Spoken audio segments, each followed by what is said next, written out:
Trading की दुनिया में कुछ कहानियां ऐसी होती हैं जो हकीकत से ज्यादा किसी दंत कथा जैसी लगती हैं। ऐसे आंकड़े जो कल्पना से परे हों, अफरा तफरी से निकाली गई जीतें, और एक ऐसी नियति जो एक साथ अनिवार्य और दुखद दोनों लगे।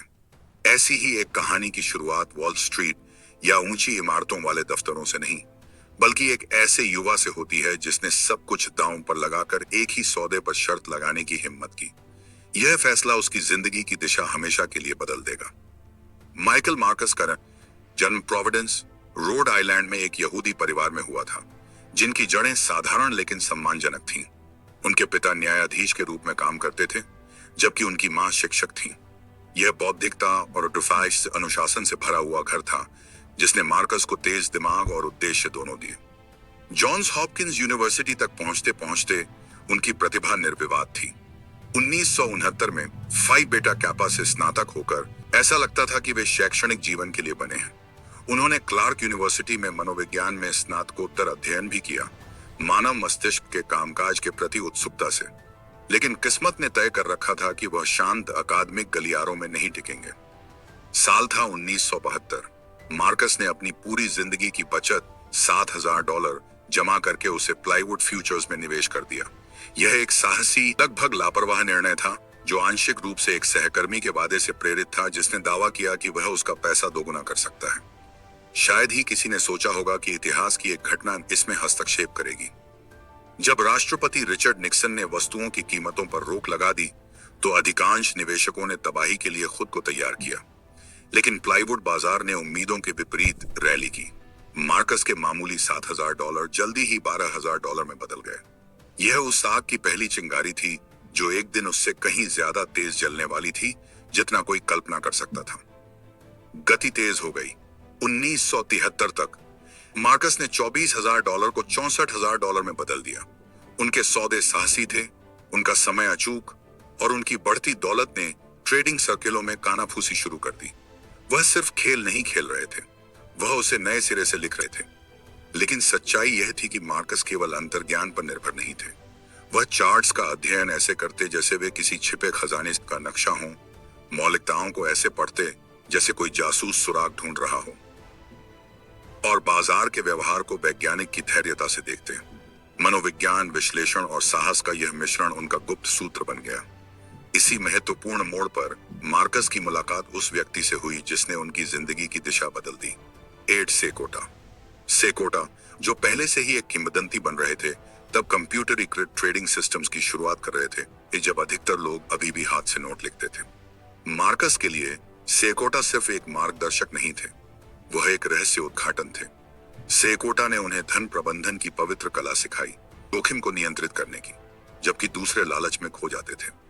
बाद में मार्कस ने सेकोटा को प्रतिभाशाली कहा।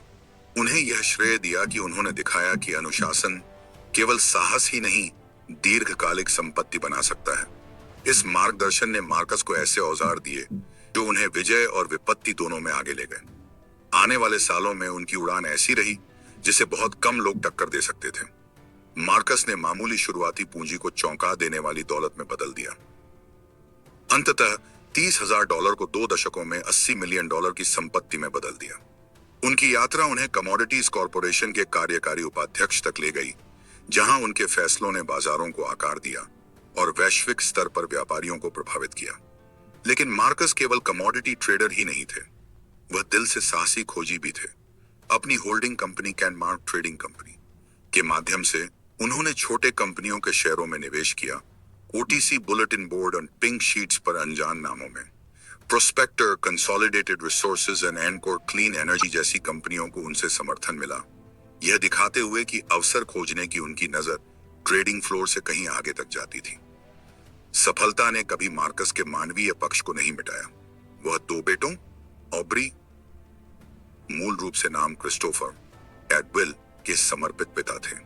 वे एक ऐसी जिंदगी के शांत आधार थे जो अन्यथा चमकते अंकों और उच्च स्तरीय सौदों से परिभाषित थी।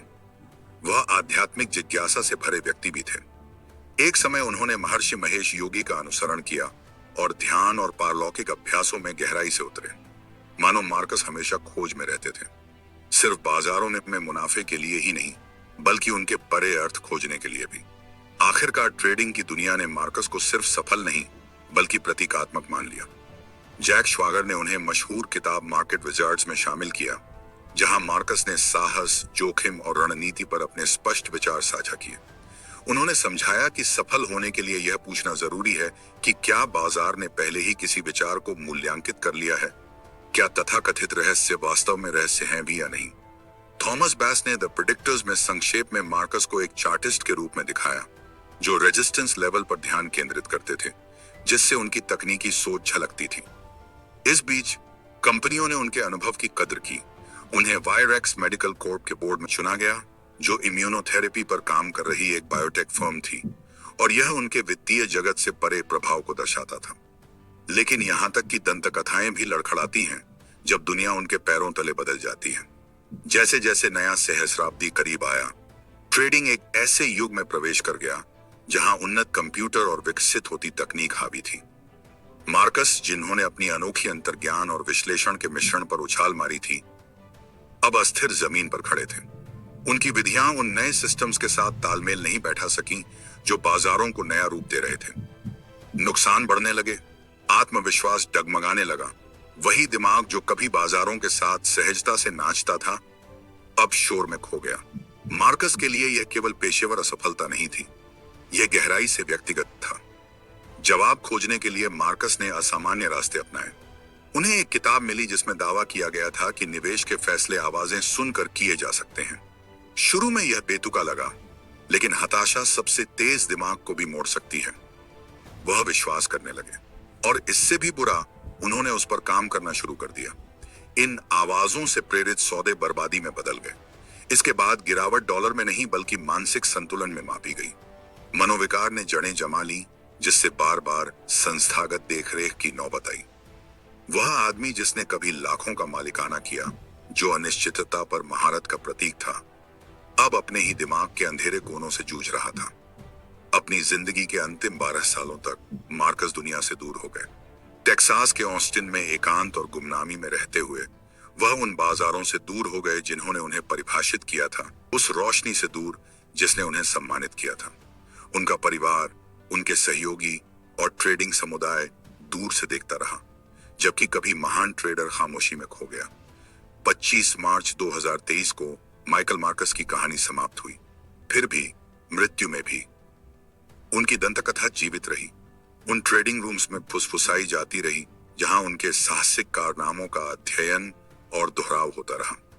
दुखद अंत के बावजूद मार्कस की शिक्षाएं आज भी कायम हैं।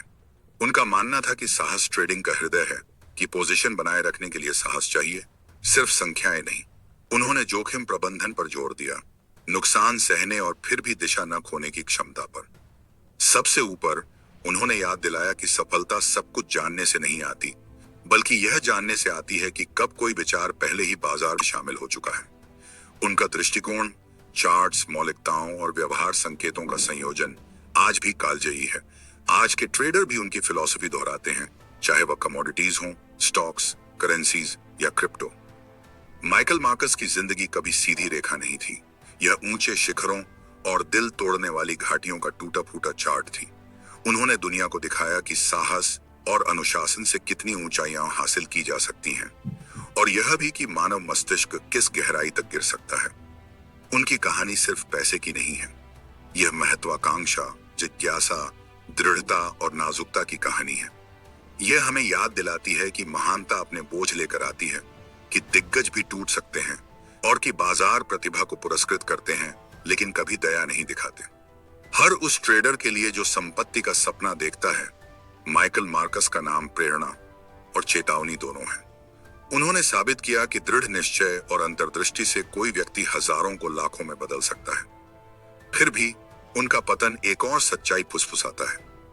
बाजारों में सफलता चाहे कितनी भी बड़ी हो, यह आत्मा को उसकी अपनी आंधियों से बचा नहीं सकती। माइकल मार्कस की कथा अधूरी सिम्फनी की तरह बनी रहती है, सुंदर, शक्तिशाली, लेकिन अंततः अधूरी। वह पीछे ऐसे सबक छोड़ गए हैं जो विजय और त्रासदी दोनों में अंकित हैं, हमें याद दिलाते हुए कि बाजार केवल संख्याओं के बारे में नहीं है, वे लोगों के बारे में हैं, और प्रतिभा और नाजुकता के बीच नाजुक संतुलन के बारे में हैं। और उन्हीं सबकों में कहीं छिपी है माइकल मार्कस की शाश्वत चिंगारी, एक ट्रेडर जिसने अकल्पनीय ऊंचाइयों को छुआ, भयावह गहराइयों में गिरा और एक ऐसी विरासत छोड़ गया जो हमेशा प्रशंसा और दुहक दोनों को जगाएगी।